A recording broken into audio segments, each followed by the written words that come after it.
Are you tired of entering your Mac password every time your computer starts up? Well, in this tutorial, I'll show you how to turn off the login password on your Mac so you can sign in automatically. So no fluff, just the stuff. Let's dive right into this tutorial. Now, the first thing we need to do is open up our settings. So I'll head up to my little Mac icon here in the top left-hand corner, and we'll click on that, and we'll open up our system settings. Now, once our system settings are open, we're going to scroll down here on the left-hand side, and the one we're looking for, the option is users and groups right here. You can go ahead and select that.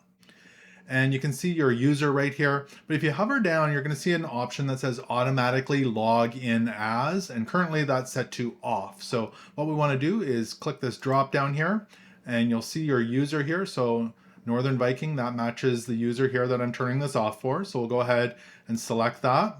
It's going to ask us for our password, so we can go ahead and type that in. So this is our startup password here. And then we'll just go ahead and hit unlock. It's going to ask for our password again, so go ahead and type that in. And then we'll just go ahead and hit OK.